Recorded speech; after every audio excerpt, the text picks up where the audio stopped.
We're also following another big story and major developments in the Israel-Hamas war. Overnight, Secretary of State Antony Blinken announced the U.S.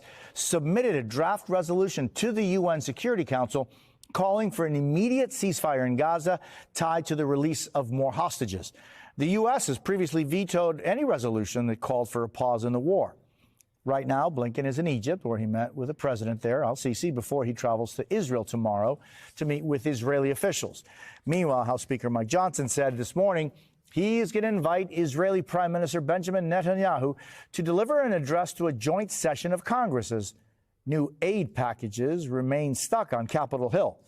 Joining us now is NBC's Raf Sanchez in Tel Aviv. Also with us, Evelyn Farkas, Executive Director of the McCain Institute, former senior advisor to the Supreme Allied Commander of Europe.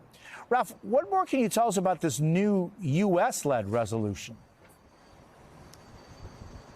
So, Jose, in just the last couple of minutes, NBC News has obtained the language of this resolution, and it is by far the strongest of anything we have seen from the U.S. at the UN Security Council so far. It calls for an immediate and sustained ceasefire in Gaza tied to the release of those remaining hostages. Now, compare that to previous language the U.S. has been circulating, where they called for a temporary ceasefire as soon as practicable. So there is a real sense of urgency. Wow, real sense of urgency. Temporary ceasefire as soon as practicable.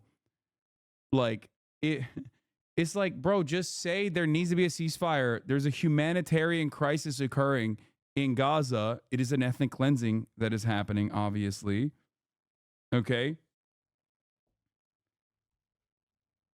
Hold on.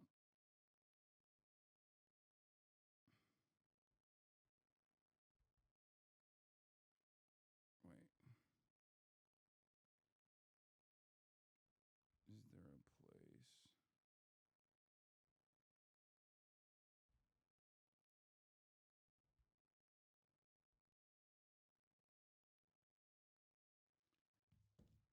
Okay. He was talking about the previous one, I think. This one says sustained. In this latest draft of the resolution that we have not seen previously from the United States. We should be clear that while the U.S. has vetoed 3 previous UN Security Council resolutions calling for a ceasefire in Gaza, this isn't a complete 180. Those resolutions said an end to the fighting with or without a hostage deal.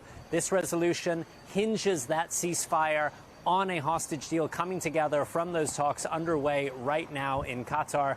But this is still a very marked shift. It shows the Biden administration really feeling the heat, both at home and abroad, to do more to address the suffering in Gaza. And Jose, this is also kind of a way for the U.S. to pile pressure on everybody sitting around that negotiating table in Doha, the Israelis, Hamas, and the Qataris, to say, look, it is the will of the international community at this point that you get together, that you make a deal that gets the hostages out, that gets humanitarian aid in, that pauses the fighting, and hopefully leads to an enduring and a permanent ceasefire in Gaza. Jose.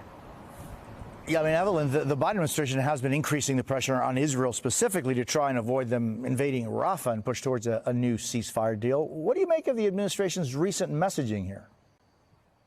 I mean, I think, Jose, they're really coming out much more publicly and much more strongly against an offensive in Rafah, and frankly, you know, against the way the IDF has been fighting the war. They are essentially saying, stop, this is not a way to bring the hostages home. And they're responding to a couple of things. I mean, one, clearly, whatever they were saying behind the scenes, because I did have information that they were behind the scenes trying to tell the Israelis to, you know, use tactics that are less of a big, you know, hammer, if you will, and be more precise, and frankly, to transition to peace talks and get the hostages out. So now they've gone public. They've also been responding, I think, to probably a bit of a coordinated effort with the Senate Majority Leader, Senator Schumer, who very clearly made a political statement with regard to Israel and how and what's happening with Gaza and the future, of course, outcome here. So I think they're moving towards, they're trying to move some more levers towards a a hostage release, and then ultimately a peace deal, if you will. And you see this new, shuttle diplomacy by the Secretary of State putting real power and also real initiatives like bringing humanitarian aid to Gaza, separate from the Israelis and separate, frankly, from Hamas. These are real kind of power plays to try to move the needle here and change the dynamic. And Evelyn, I want to turn to the war in Ukraine right now. You're in Kyiv.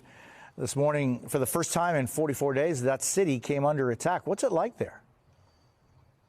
Yeah, I mean, I think people are they're tired because most of us were, in a shelter last night, a bomb shelter.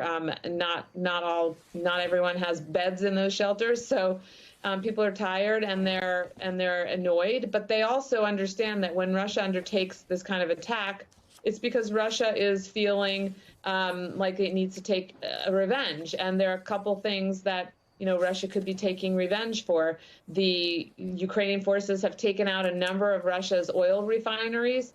Some estimates say as much as 8% reduction in Russian oil exports might result because of the strikes that the Ukrainians have conducted inside Russian territory. So it could be revenge because of that. The Ukrainians have also taken down a special Russian aircraft that helped with intelligence and surveillance, helped essentially identify the civilian and other targets that the Russians use here to target people in Kyiv, Kyiv and elsewhere. So because the Russians essentially shot that aircraft down, which was an expensive and important capability, this could also be revenge for that. We don't really know, but obviously people don't want the Russians to keep lobbing missiles towards Kyiv. It's clearly, disruptive. Ralph Sanchez and Evelyn Farkas, thank you both so very much. Appreciate it.